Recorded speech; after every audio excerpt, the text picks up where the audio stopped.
नमस्कार दोस्तों, मैं हूं जूही लेकर आई हूं आप सभी के लिए एक खास कार्यक्रम जिसमें हम आपको सभी के बारे में प्यारे भगवान श्री कृष्ण के बारे में बताने वाले हैं। तो वहीं भगवान श्री कृष्ण ने अपने जीवन काल में कई अद्भुत लीलाएं दिखाई हैं, लेकिन एक बार उन्हें खुद एक अजीबोगरीब लीला देखने का मौका मिल गया। जी हाँ दोस्तों, बात ये हुई कि भगवान श्री कृष्ण जिन दिनों द्वारिका पर राज कर रहे थे, उस समय हर तरफ श्री कृष्ण के राज्य में फैली खुशहाली और उनकी शक्तियों की महिमा फैली हुई थी। इसी दौर में एक ऐसी घटना घटित हुई जिसे देख खुद श्री कृष्ण हैरान हो गए। आइए जानते हैं हम आखिर ऐसा क्या हुआ जिसे देख खुद भगवान श्री कृष्ण हैरान हो गए। तो देखिए हमारी ये खास रिपोर्ट। भगवान श्री कृष्ण ने अपने जीवन काल में कई अद्भुत लीलाएं दिखाई हैं, लेकिन एक बार उन्हें खुद एक अजीबोगरीब लीला देखने का मौका मिल गया।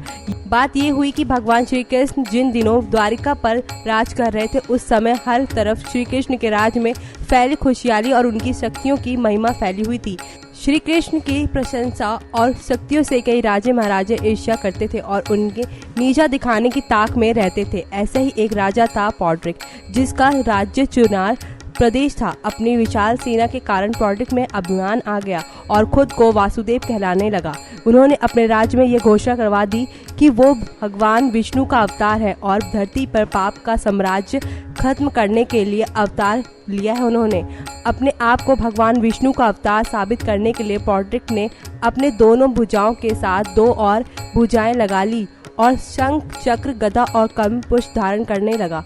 चटुकार मंत्रियों के बुलावे में आकर पौड्रिक ने भगवान श्री कृष्ण को एक पत्र लिखा और दूत को भेजकर कहलाया कि श्री कृष्ण, तुम जो वासुदेव बने फिरते हो वो ढोंग है। मैंने धरती का भार कम करने के लिए अवतार लिया है, इसलिए शंख, चक्र, गदा और कमल पुष्पों को धारण करना छोड़ दो और मेरी शरण में आ जाओ, नहीं तो मुझसे युद्ध करो। श्री भागवत पुराण और विष्णु पुराण में इस कथा का उल्लेख करते हुए बताया गया है कि भगवान श्री कृष्ण पौड्रिक की चुनौती को स्वीकार करते हुए अकेले ही युद्ध भूमि में पहुंच गए। अकेले श्री कृष्ण को देखकर पौड्रिक और उसके मित्र काशी राज ने अपनी विशाल सेना को श्री कृष्ण से युद्ध करने का आदेश दे दिया। तो सुना आपने आखिर क्या हुआ था। साथ ही आपने ये भी जान लिया कि श्री भागवत पुराण और विष्णु पुराण में इस कथा का उल्लेख करते हुए बताया गया है कि भगवान श्री कृष्ण पौड्रिक की चुनौती को स्वीकार करते हुए अकेले ही युद्ध भूमि में पहुंच गए थे। अकेले श्री कृष्ण को देखकर पौड्रिक और उसके मंत्री काशी राज ने अपनी विशाल सेना को श्री कृष्ण से युद्ध करने का आदेश दे दिया। खैर, ये तो रही कृष्ण के रूप की बात, लेकिन हरियाणा के कुरुक्षेत्र में स्थित भद्रकाली मंदिर के बारे में माना जाता है कि ये एक शक्तिपीठ है। यहाँ पर भगवान श्री कृष्ण और बलराम का मुंडन हुआ था। इसके अलावा राजस्थान के आमेर में स्थित अंबिकेश्वर मंदिर को भी भगवान श्री कृष्ण की मुंडन स्थली के रूप में जाना जाता है। तो वहीं ऐसी कई बातें श्री कृष्ण के बचपन की हैं जिसके बारे में हम आपको अपने इस खास रिपोर्ट के जरिए बताने वाले हैं। तो देखिए हमारी ये खास रिपोर्ट। भगवान श्री कृष्ण धरती पर मनुष्य की भांति रहे और यहाँ अनेकों लीलाएं की। भगवान श्री कृष्ण अपनी लीलाएं पूरी करके अपने लोक लौट गए, लेकिन आज वो स्थान किस हाल में है जहाँ पर श्री कृष्ण ने अपने खास पल बिताए। आइए जरा जान लें इसके बारे में। यह है मथुरा स्थान, भगवान श्री कृष्ण की जन्मस्थली। ऐसी मान्यता है कि यहीं कंस के कारागार में भगवान श्री कृष्ण का जन्म हुआ था। अब यह कारागार तो नहीं है, लेकिन अंदर का नज़ारा इस तरह बनाया गया है कि आपको लगेगा कि हाँ, यहीं पैदा हुए थे श्री कृष्ण। यहाँ एक हॉल में ऊंचा चबूतरा बनाया हुआ है। कहते हैं कि ये चबूतरा उसी स्थान पर है जहाँ श्री कृष्ण ने धरती पे पहला कदम रखा था। श्रद्धालु इसी चबूतरे से सिर टिकाकर भगवान आशीर्वाद प्राप्त करते हैं। ये है नंदगांव स्थान, नंदराय का मंदिर। ऐसी मान्यता है कि कंस के भय से वासुदेव जी यहीं नंदराय और माता यशोदा के पास श्री कृष्ण को छोड़ गए थे। यहाँ नंदराय जी का निवास था और श्री कृष्ण का बालपन गुजरा था। आज यहाँ भव्य मंदिर है। यही पास में एक सरोवर है जिसे पावन सरोवर कहते हैं। माना जाता है कि इसी सरोवर में माता यशोदा श्री कृष्ण को स्नान कराया करती थी। सरोवर का जल साफ और आप इसे जल से खुद को शुद्ध कर सकते हैं। हरियाणा के कुरुक्षेत्र में स्थान भद्रकाली मंदिर के बारे में माना जाता है कि ये एक शक्तिपीठ है। यहाँ पर भगवान श्री कृष्ण और बलराम का मुंडन हुआ था। इसके अलावा राजस्थान के आमेर में स्थित अंबिकेश्वर मंदिर को भी भगवान श्री कृष्ण की मुंडन स्थली के रूप में जाना जाता है। यहाँ आज भी एक पद चिन्ह को श्री कृष्ण के चरण चिन्ह और गाय के 5 पखुरों के प्राकृतिक चिन्हों की पूजा की जाती है। तो सुना आपने श्री कृष्ण के कितने मंदिर और उससे जुड़ी कहानियाँ भी।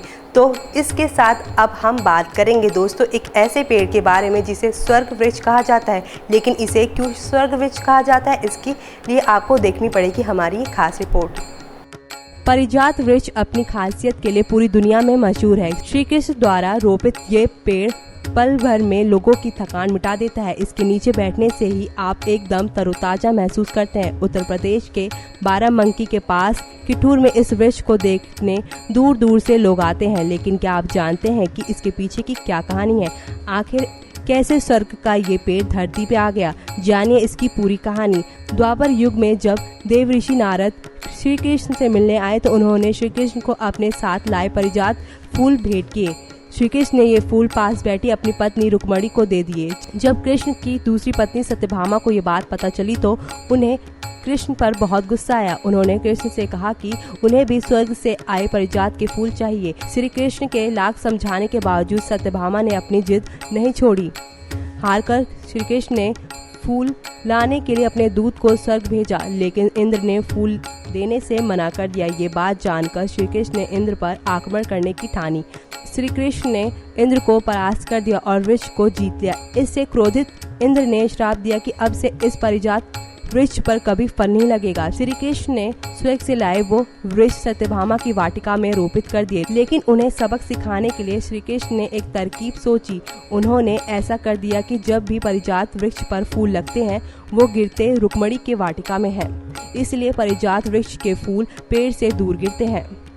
तो सुना आपने क्यों पेड़ को स्वर्ग का वृक्ष कहा जाता है और इसके क्या लाभ हैं। वहीं आपको बता दें कि कृष्ण ने ऐसा कर दिया कि जब भी पारिजात वृक्ष पर फूल लगते हैं वो गिरते रुक्मणी के वाटिका में है।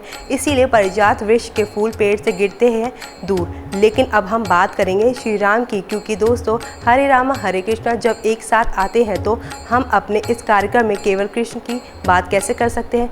तो अब आपको हम अपनी अगली रिपोर्ट से बताएंगे कि राम कैसे दिखते थे। तो देखिए हमारी खास रिपोर्ट।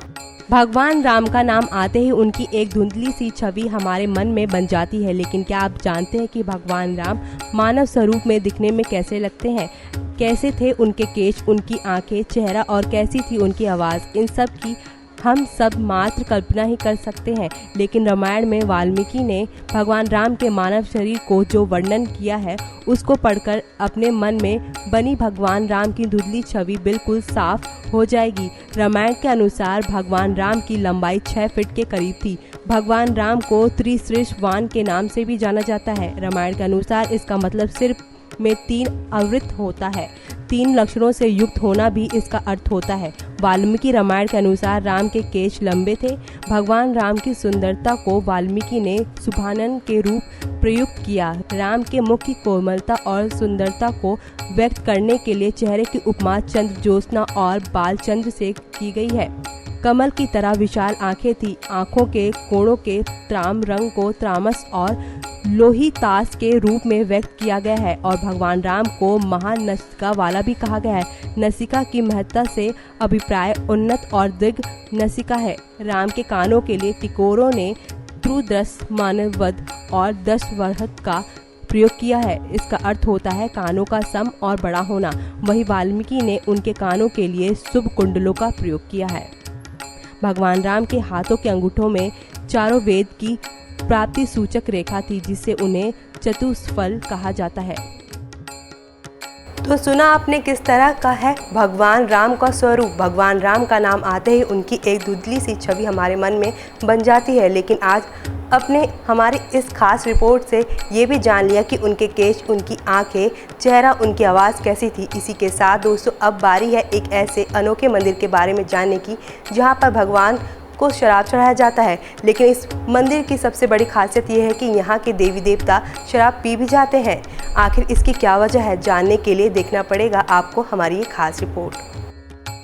पुराणों में कई कथाएं आती हैं जिसमें देवी देवताओं के सोमरस पान का जिक्र आता है। सामान्य भाषा में लोग सोमरस को शराब मान लेते हैं, लेकिन ऋग्वेद और कई पुराणों में सोमरस का मतलब एक खास प्रकार का पेय बताया गया है जो सोम नामक पौधे की पत्तियों से तैयार किया जाता है। सोमरस को शक्तिवर्धक पेय के रूप में बताया गया है।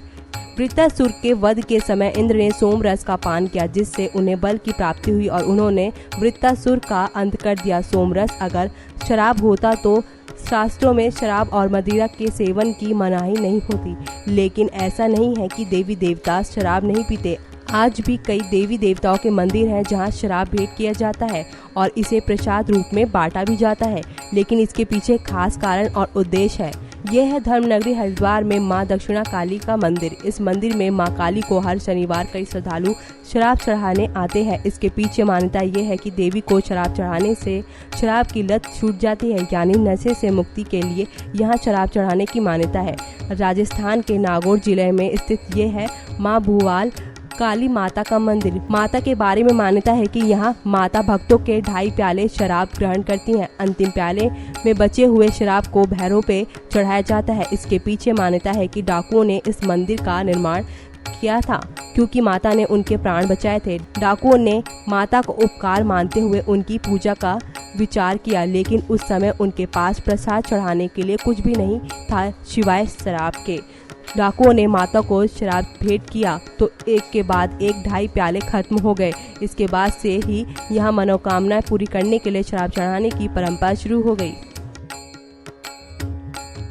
तो सुना आपने, पुराणों में कई कथाएं आती हैं जिसमें देवताओं के सोमरस पान का जिक्र आता है, लेकिन सामान्य भाषा में लोग सोमरस को शराब मान लेते हैं। लेकिन ऋग्वेद और कई पुराणों में सोमरस का मतलब एक खास प्रकार का पेय बताया गया है जो सोम नामक पौधे की पत्तियों से तैयार किया जाता है। तो वहीं आज के लिए बस इतना। फिर से लेकर आऊँगी मैं आप लोगों के लिए एक अनोखी कहानी भगवान की, लेकिन अब मैं आपसे लेती हूँ विदा और नमस्कार। Subscribe now to receive new updates, reviews and news.